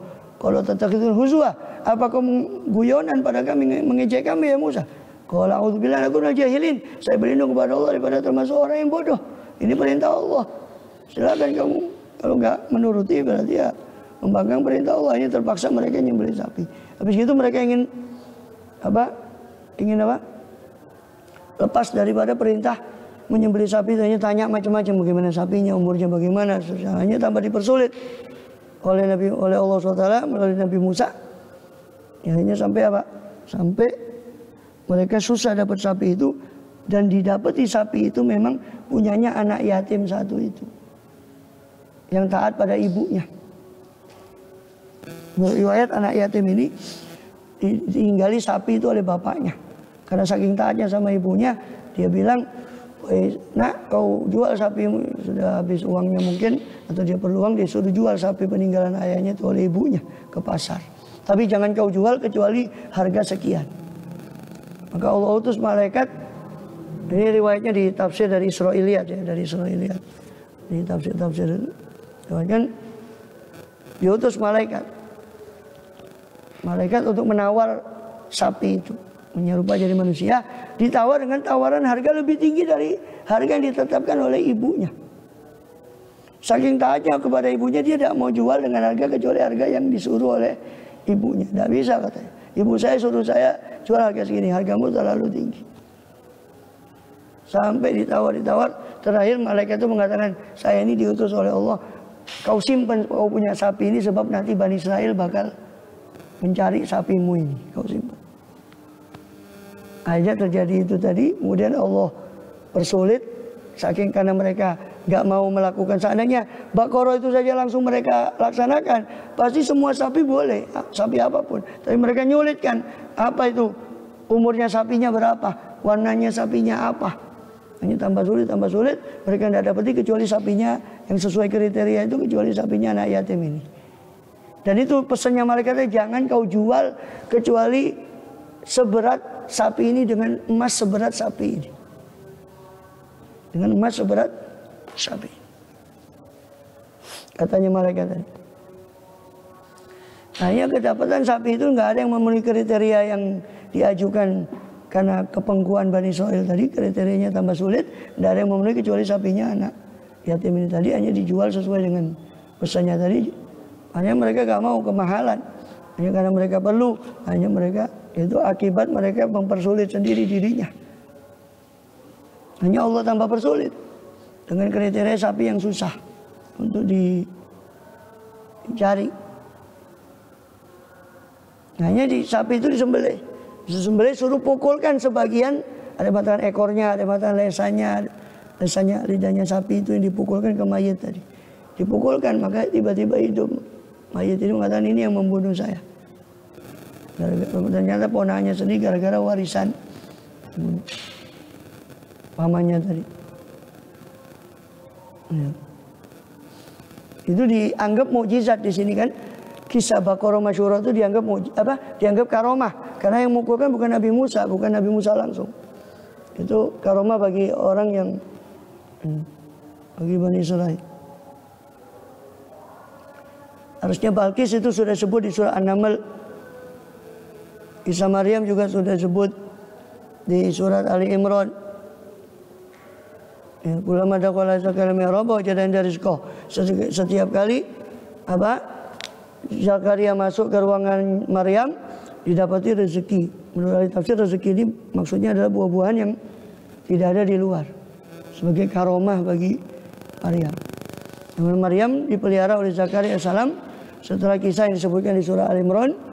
Setelah Maryam ini dijadikan muharrar karena nazar ibunya Maryam, Hannah, Siti Hannah itu nazar yang ini ja'altu ma fi batni muharraran fataqabbal min. Saya jadikan yang ada di perut saya ini muharrar, pelayan Baitul Maqdis. Padahal pelayan Baitul Maqdis itu harusnya laki-laki. Ternyata yang lahir perempuan, sudah kandung nazar ya sudah diabdikan kepada Baitul Maqdis. Maka dipelihara di bawah pengawasan Zakaria. Waktu itu rebutan. Itu anaknya Imran. Hannah itu istrinya Imran. Maryam binti Imran, putrinya Imran. Imran pembesar Bani Israel. Ulama dan Aulia Sulaha Bani Israel. Hanya rebutan yang mau memelihara Maryam ini siapa? Diajarkan sayembara. Idzulkuna wa ma kunta ladayhim idzulkuna aqlamahum ayyuhum yakfulu Maryam. Dan engkau tidak berada di sisi mereka Muhammad ketika mereka melemparkan pena-pena mereka, siapa di antara mereka yang berhak yakfulu Maryam, yang berhak memelihara Maryam. Karena diadakan sayembara karena rebutan siapa yang penanya, pena orang dulu itu besar. Siapa yang penanya menancap di dasar sungai Yordan gitu, yang mengalir di antara Yordania dengan Palestina. Sungai Yordan. Siapa yang penanya menancap di situ, itulah yang berhak memelihara Maryam. Hanya penanya Zakaria alaihissalam yang menancap, maka Zakaria yang memelihara. Ketika dikasih kamar khusus di Baitul Maqdis, cuma Zakaria yang memegang kuncinya. Tidak ada yang, ketika Zakaria masuk kok didapati ada Rizko yakni di ahli tafsir mengatakan itu buah yang tidak ada di luar, yang tidak ada musimnya di luar. Padahal nggak ada yang megang kecuali Zakaria. Siapa yang masukkan ini? Maka Zakaria heran bertanya, qala ya Maryamu anna laki hadza? Wahai Maryam, dari mana ini? Qalat huwa min indillah. Itu dari sisi Allah. Innallaha yarzuqu man yasha' biqadri hisab. Sesungguhnya Allah memberi rezeki siapa yang siapa yang Dia kehendaki tanpa ada hitungan. Terus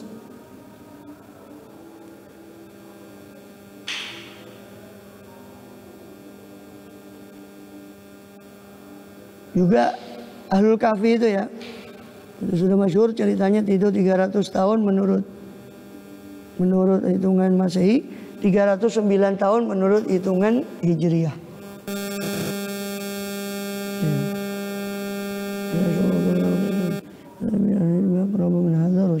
Falabithu fi kahfihim salasami'atin sinina wazdadu tis'a.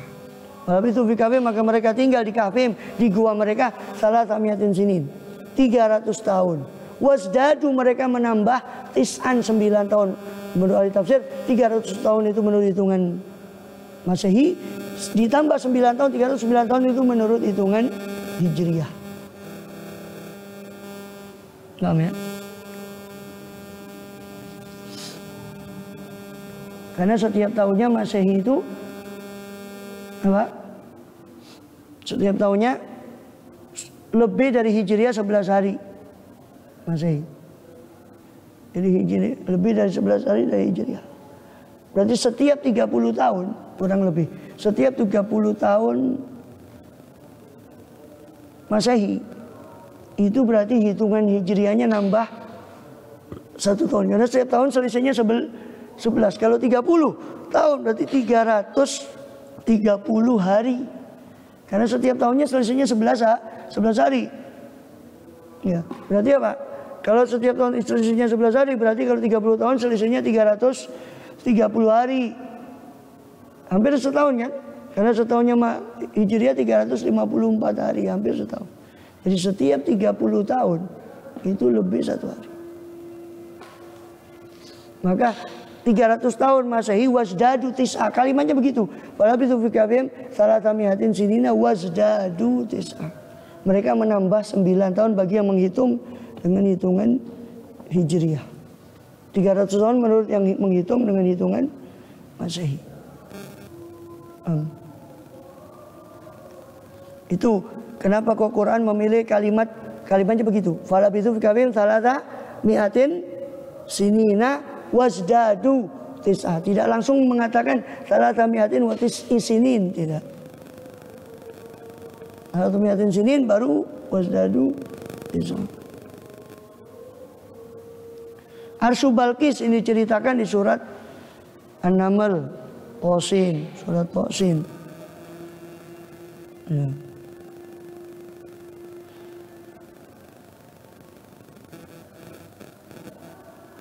Ketika itu menawarkan man ya'tini bi arsyiha qabla ya'tuni muslimin. Siapa yang bisa mendatangkan kepada saya dengan arsyiha, dengan singgasana Balqis ini, qabla ya'tuni muslimin, sebelum mereka datang kepada saya dalam keadaan berserah diri. Karena di surat balasannya Balqis, dia akan datang ke Sulaiman. Balqis itu dengan berserah diri kepada Sulaiman. Maka sebelum datang, siapa yang bisa mendatangkan arsyiha, singgasananya dia. Karena terkenal Balqis itu memiliki singgasana. Qala ifritu minal jinni ana atika bi qabla antakuma min maqamik ini wa ini alaila qawiyyun amin. Katanya, berkata satu ifrit dari jin, saya bisa mendatangkan ifrit minal jinni ana atika bihi, saya bisa mendatangkan atika kepadamu bihi dengan singgasananya qabla antakuma min maqamik, sebelum kau bangun dari singgasanamu. Wa ini alaila qawiyyun, sungguh saya atas hal itu qawiyyun amin, saya kuat dan bisa dipercaya. Nabi Sulaiman tidak puas dengan itu, alaihissalam minta yang lain yang lebih cepat. Qala rajulun indahu ilmu minal kitabi ana atika bi qabla yartada ilaika tarfuk. Maka berkata seorang yang diberi ilmu dari kitab, ilmu minal kitabi, ana atika bi, saya bisa mendatangkan singgasana itu qabla yartada ilaika tarfuk, sebelum berkedip matamu. Ayartada ilaika tarfuka, sebelum kembali kepadamu, tarfuka, kedipan matamu. Sebelum berkedip itu sudah ada. Ini menunjukkan manusia itu, jin itu enggak punya. Manusia itu sebetulnya lebih di atas. Laqad khalaqnal insana fi ahsani taqwim. Sebenarnya jin. Ya. Dikatakan rajulun, kalau rajul indahu ilmu kitabi, rajul itu yang dimaksud adalah sekretaris atau katibnya Nabi Sulaiman alaihissalam, itu Asif bin Barkhiyah. Asif bin Barkhiyah. Di kitab perjanjian lama mereka disebut Asif bin Berekhiyah. Asif bin Berekhiyah di Bible-nya mereka. Juru Asif bin Berekhiyah.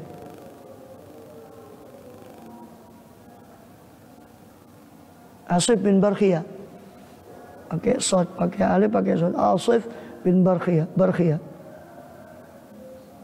Kemudian itu apa? Itu karomat kan? Itu karomat. Karomatnya si Asif ini bin Barkhiyah. Allah kasih karomatnya. Bisa memindahkan, padahal dia bukan nabi. Lahu karomatin rutab ai mutawai kemujizat anbiya. Orang kazim sahabat betul kirim karu kajaran Nil itu. Dan mutawatir dari banyak sahabat. Seperti apa? Mengalirnya sungai Nil dengan suratnya Umar bin Khattab. Suratnya Umar bin Khattab.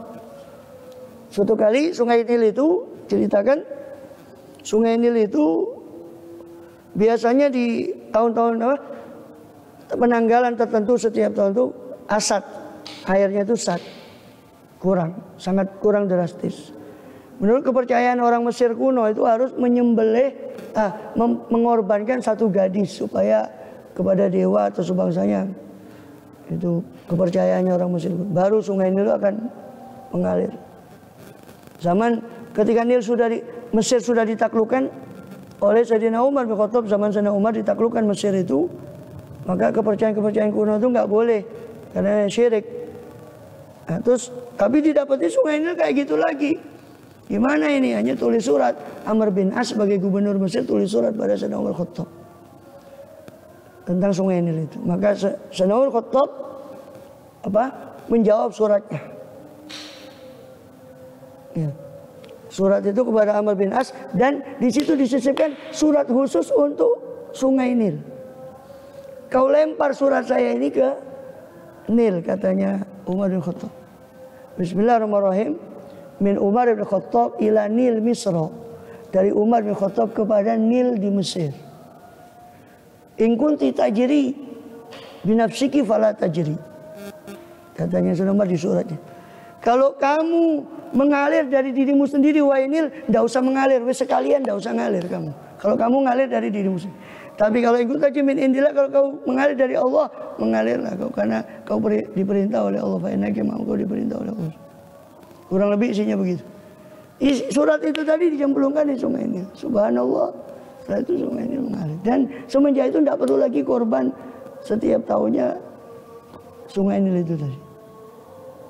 Radhiyallahu anhu. Itu Sayyidina Umar Khattab. Ya, itu karomat. Karomat. Wahai Nil, kalau kau ngalir dari dirimu sendiri, gak usah ngalir.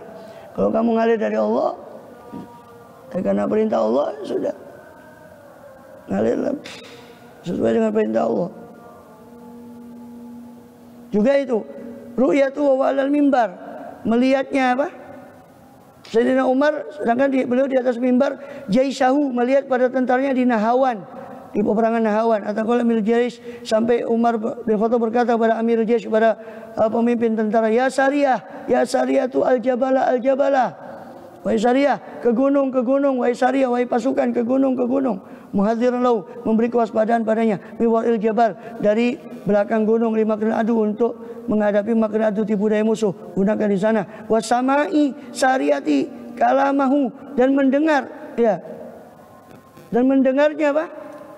Si Sariyah, pasukan itu akan kalamnya Umar. Ma'budil masafah, bersama dengan jauhnya tempat, jauhnya jarak. Ya. Jauhnya jarak.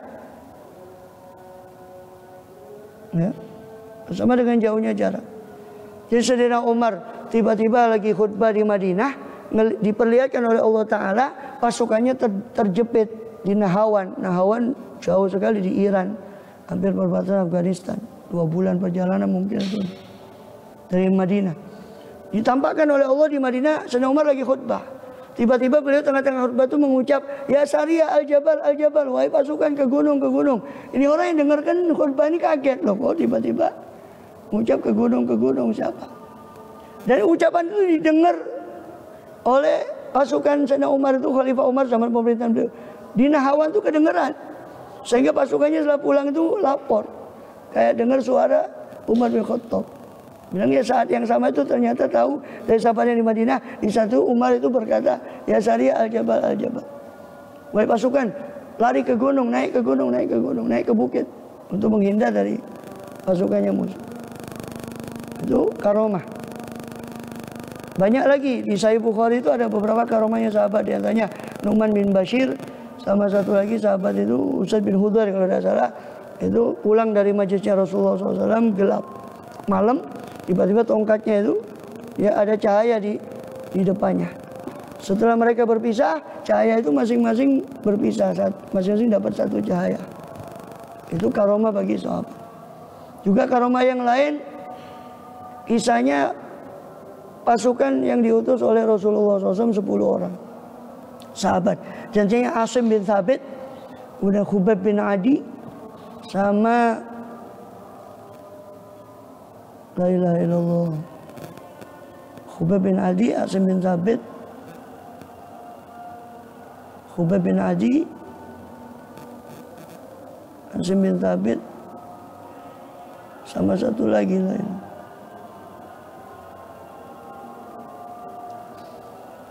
Ini ada karomahnya.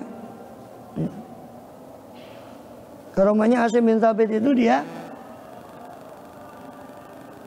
sudah berjanji tidak, ya Allah, dia berdoa ketika dia mau perang 10 orang, ternyata mata-mata kaum muslim ini kepergok orang-orang musyrikin sehingga mereka dikepung, dan sebelum berperang itu dia berjanji, bersumpah, jangan sampai jasad saya ini disentuh oleh orang-orang musyrikin, saya tidak mau. Dan Allah kabulkan sumpahnya, tidak disentuh jasadnya oleh orang musyrik. Karena setelah tewas di antara 10 orang ini ada 2 orang yang ditawan, Khubayb bin Adi sama satu lupa saya. Itu sama satunya Asim bin Thabit ini mati di situ. Si Asim yang bersumpah tadi nggak mau disentuh jasadnya oleh. Nah, itu pernah saya ceritakan di Riyadhus Shalihin waktu membahas Karomatul Aulia itu. Akhirnya orang musyrikin setelah mereka berhasil membawa 2 orang ini tawanan, Khubayb dan satunya, Asim terbunuh di situ, ditinggal jenazahnya yang mati di situ. Si orang musyrik ini salah satu dari keluarga musyrikin yang ada di sana. Ya, maka itu kepingin dapat kepalanya Asim bin Thabit. Karena Asim ini pernah membunuh sebagian keluarganya dia di sebagian peperangan di Badar atau di Uhud. Karena kepingin kepalanya Asim bin Thabit, itu bukti bahwa Asim sudah terbunuh, maka diutus beberapa orang musyrik untuk mengambil kepalanya. Subhanallah, Allah kuasakan Dabr, semacam tawon yang tidak punya madu, tawon yang tidak punya madu, ini yang ngentup tapi tidak punya madu. Dabr itu seperti dhullah, mislu dhullah, seperti seolah awan karena banyaknya. Hanya orang ini mau ngambil jasadnya Asim bin Thabit, mau motong kepalanya, Allah kasih Dabr ini tadi menyerang orang-orang, tidak jadi kabur. Ceritakan di Bukhari, Sahih di Bukhari hadisnya. Kemudian apa namanya? Setelah itu Allah kasih hujan. Subhanallah, karena hujan di sana kan tidak seperti di sini ada selokan, di sana pasir. Pasir kalau sudah air itu kanyut. Jenazahnya Asim bin Thabit itu ke bawah, hilang ke mana ada Allah. Sehingga ada berhasil diambil oleh orang musyrikin. Karena sumpahnya dia tidak mau disentuh sama sekali oleh jenazahnya musyrik. Allah kabulkan itu karomahnya Asim bin Thabit. Juga Khubayb bin Adi. Khubayb bin Adi ini waktu ditawan, diceritakan di Bukhari, oleh yang menawan itu kemudian masuk Islam. Yang keluarga yang menawani di kemudian hari masuk Islam. Dia cerita waktu menawan Khubayb ini, demi Allah saya lihat Khubayb itu makan anggur, sedangkan di Mekah tidak ada satupun daripada buah anggur itu. Sebagai karomah dari Khubayb bin Adi radhiyallahu anhum ajmain. Dan banyak lagi, itu sebagian yang saya kutipkan dari karomah yang ada di Bukhari. Kenapa? Karena biasanya yang kurang kerjaan itu nggak mau terima kecuali hadisnya sahih. Dan menurut mereka kalau di Bukhari soalnya sahih itu cuma di Bukhari. Itu saya kutipkan dari Bukhari beberapa karomahnya para sahabat radhiyallahu anhum. Selain yang tadi ya, kalau yang Sayyidina Umar itu bukan, yang di Bukhari itu ya karomahnya Asim bin Thabit tadi, Khubayb bin Adi, sama yang cahaya tadi bagi Nu'man bin Bashir itu ada di Bukhari. Lain-lain itu ada di yang lain. Karomahnya Sayyidina Abu Bakar juga pernah dibahas di Riyadhus Shalihin. Dia ada tamu, Sayyidina Abu Bakar sedang makan di sisi Nabi sholat Isya. Tamunya belum makan. Padahal Sayyidina Abu Bakar sudah berpesan sebelum pergi ke Nabi, tolong kamu kasih asya, makan malam tamu kita ini. Sampai datang Sayyidina Abu Bakar radhiyallahu anhu, Nabi belum dikasih makan, marah Sayyidina Abu Bakar. Mau makan enggak? Saya enggak mau makan, jadi kamu makan. Hanya Sayyidina Abu Bakar makan, dan setiap kali si istrinya itu ngambil makanan, tiba-tiba nambah, seolah nambah makanan itu. Itu lebih. Untuk tamunya Abu Bakar Siddiq radhiyallahu anhu, 3 atau berapa orang itu masih lebih banyak. Sampai dibawa ke hadapan Rasulullah SAW. Sampai dikasih makan sahabat-sahabat itu, Rasul yang ada di Ahlus Sufa itu dikasih makan semua. Sampai tetangga-tetangganya kebagian kelebihan daripada makanan itu. Itu ada juga di Bukhari. Karomahnya Sayyidina Abu Bakar Siddiq radhiyallahu anhu. Dan banyak lagi karomah para sahabat. Jangan mengatakan, loh, kok kami tidak pernah dengar ya karomah gitu dari zaman sahabat. Dari siapa yang bilang ngajimu kurangan? Banyak hadis-hadis karomahnya para sahabat. Cuma memang dibandingkan itu kemudian kok ada yang mengatakan dibandingkan dengan zaman sahabat, di zaman akhir setelah itu lebih banyak memang muncul dari para aulia. Kenapa? Karena zaman awal tuh nggak butuh banyak penguatan, langsung melihat Rasulullah SAW beriman. Sedangkan zaman akhir kan butuh penguatan. Kalau di zaman akhir ini sekarang malah nggak ada karomah, karena zaman ini sudah orangnya zaman angel tuturane. Kasihan walinya kalau dikeluarkan karomah, juga kasihan yang menyaksikan karomah. Kalau dia tidak percaya, bisa dianggap suul adab. Jadi lebih baik karomah seperti itu. Kenapa? Karena ada pertanyaan, kok zaman sekarang nggak kayak dulu itu ada sakti-sakti dulu itu karomahnya. Zaman sekarang kok jarang atau hampir tidak ada. Ya karena orang sekarang tidak menghargai itu. Khawatirnya kalau malah dia mengingkari. Maksudnya karomah dari segi itu ya, dari segi khariqul adahnya. Dalam arti kejadian-kejadian itu. Adapun karomah yang paling utama adalah istiqomah. Makanya Imam Ahmad bin Hanbal kan mengatakan karomah yang tidak bisa dipalsu adalah istiqomah. Karena dukun kalau karomah itu sekedar kejadian luar biasa, dukun juga bisa buat. Nah, yang bedakan mana dukun, mana aulia Allah, mana walinya setan, mana wali Allah adalah keistiqomahan tadi. Katanya Imam Junaid Baghdadi, hatta kamu lihat orang itu jalan di air atau khariqul adah, jangan kamu benarkan dia sampai kamu timbang amalnya dengan Quran dan Sunnah. Quran. Kalau istiqomah berarti hanya itu tadi. Karomah yang tidak bisa dipalsu adalah istiqomah. Itu karomah yang tidak bisa dipalsu. Jangan tertipu dengan karomah-karomah dikabulkannya doa begini begitu. Itu kadang orang tertipu dengan itu hanya mandek karena dia beribadah, dia taat sama Allah, tertipu dengan itu dia merasa dirinya sudah hanya tertipu. Wa man tahu li waladin min ghairi ab, dan tidak terhenti mereka. Wal aulia itu memiliki karomah yang rutab, yang bertingkat-tingkat. Wa man tahu, dan mereka tidak terhenti li waladin min ghairi ab, bagi seorang anak tanpa ayah. Maksudnya karomahnya para wali itu tidak terhenti pada anak tanpa melahirnya anak tanpa seorang ayah. Juga tidak terhenti kepada qalbi jamadin hayawanan, merubahnya benda mati menjadi makhluk hidup.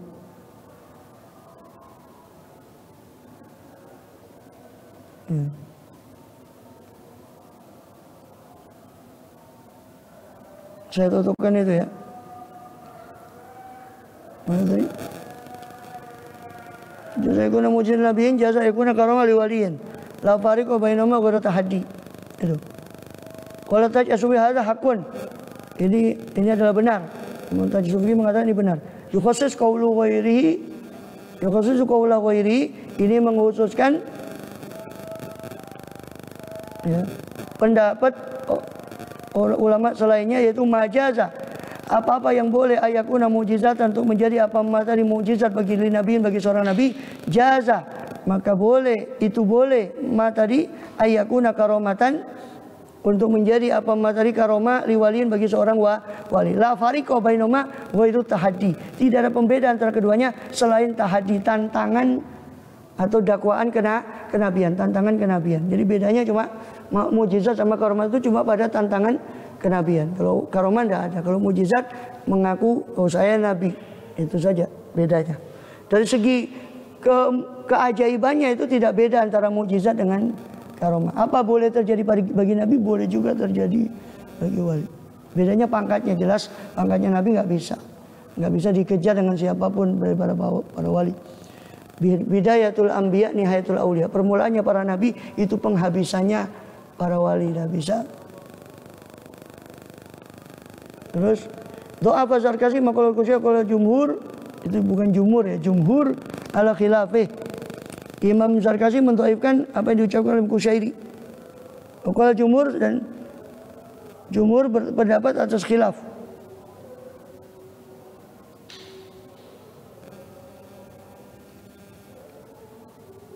Apa yang diucapkan? Qala jumhur ala khilafih. Sangat jumhur berkata sebaliknya, berkebalikan dari pendapat itu.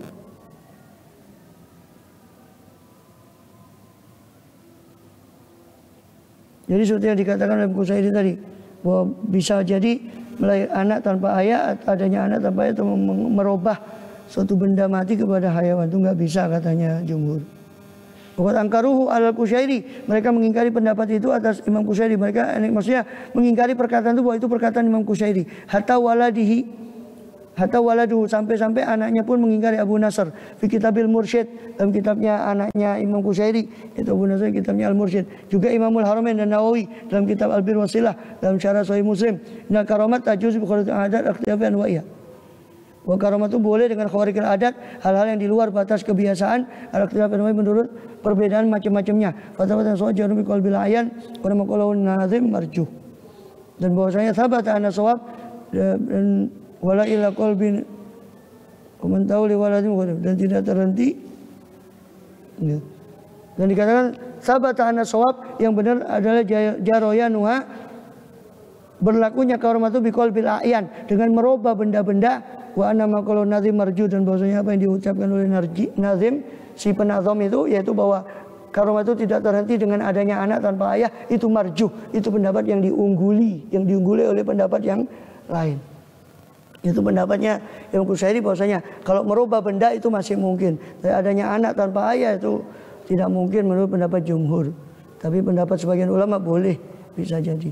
Makanya dikatakan pendapat yang disebutkan nazim ini marjuh, diungguli oleh pendapat yang lain, bahwa itu tidak mungkin waman tauli wadan ghariab. Tapi bolehnya cuma sampai kepada merubah benda satu ke benda yang lain. Itu bisa. Atau merubah benda mati kepada benda hidup, atau sebaliknya. Itu bisa juga. Allahu a'lam. Tambiun al-wali wajhani.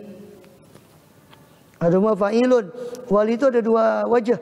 Yang satu fa'il, waliyun, fa'ilun bermakna maf'ul. Seperti qatilun bermakna maktul. Waliyun bermakna mauli. Berarti yang mencintai atau yang dicintai atau dilindungi, karena maknanya seperti isim maf'ul. Jarihun bermakna majruh, yang dilukai. Fa'ala hadza huwa man yatawallallahu ri'ayatah. Menurut pendapat wali yang pertama, bahwa dia isim maf'ul, maknanya waliyun adalah mauliyun, yang diwalii, yaitu man yatawallallahu, orang yang Allah urus ri'ayatahu, penjagaannya, wa hifdzahu, dan penjagaannya, fala yakiluhu, dan maka Allah tidak menyerahkan dia ila ghairihi, kepada selain Allah, wa nafsihi, dan kepada zatnya Allah, lahzatan, sedikit, sekejap mata pun. Kama qala ta'ala, subhanahu Allah berfirman di surah Al-A'raf ayat 196, wa huwa yatawallas sholihin, dialah Allah yang mengurusi orang-orang soleh. Jadi wali itu artinya menurut pendapat yang pertama, yang dilindungi atau dicintai atau dijaga oleh Allah. Wajhu tsani, wajah kedua, fa'il bermakna mubalaghah. Fa'il mubalaghah itu min fa'il. Fa'il mubalaghah dari fa'il, seperti rahim. Wa alim, mubalaghah dari rahim dan alim. Sangat rahim dan sangat alim, itu rahim dan alim. Wali juga berarti sangat wali, sangat setia. Berarti orang yang apa? Yatawalla ibadatullah, orang yang setia atau yatawalla mengurusi ibadah kepada Allah. Ya. Min ghairi ayatul isyan, tanpa diselingi oleh kemaksiatan. Au futurun, isyanun au futurun, kemaksiatan atau lemah. Tanpa diselingi oleh kemaksiatan atau lemah. Futur itu putus dari istiqomah. Isyan itu kemaksiatan. Itu wali. Wakilah maknanya ini satu fil wilayah. Dua makna ini adalah syarat bagi kewalian. Famin syartil wali, termasuk syarat wali ayakuna mahfudhan. Dia harus mahfudz. Kama anna min syartin nabi ayakuna maksuman. Sebagaimana termasuk syaratnya nabi itu maksum.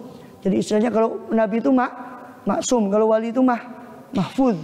Bedanya maksum dengan mahfuz, kalau maksum memang sama sekali tidak mungkin dia nyelonong kepada nggak mungkin. Karena kalau mungkin gimana umatnya kalau nabinya saja mencontohkan kemaksiatan, Bang.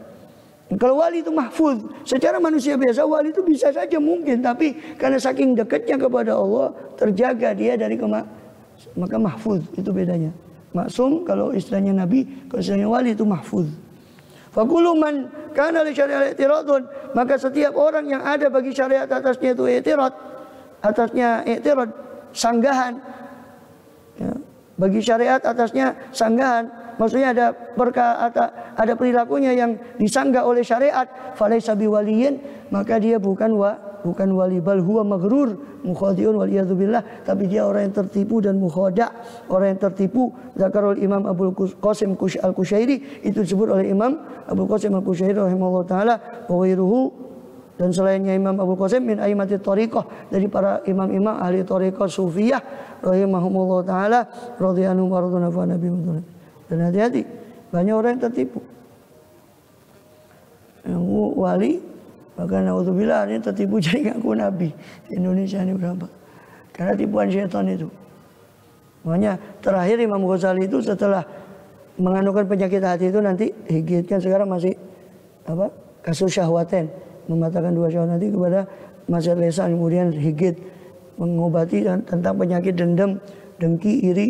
Kemudian nanti ada lagi sampai terakhir setelah selesai penyakit hati semua, bab terakhir penyakit hati yang dibahas oleh Imam Ghazali sebelum jilid 4-nya Ihya itu adalah penyakit ghurur, tertipunya seorang, tertipunya ulama, tertipunya aulia, orang sufi, tertipunya para sufi, tertipunya. Ya, banyak yang nyasar. Dia kira dirinya aulia, naudzubillah, adalah aulia syaitan, naudzubillah, ditipu oleh syaitan. Wa alam la budda min asbil imami wallahu a'lam. Itu dulu. Wa lam yajuz bi ghairi madil kufri khurujuna ala waliyil amri, itu pembahasan berikutnya tentang masalah wajibnya memilih pemimpin. Wajibnya adanya pemimpin di satu wilayah untuk menegakkan syariat. Wallahu a'lam. Al-Fatihah.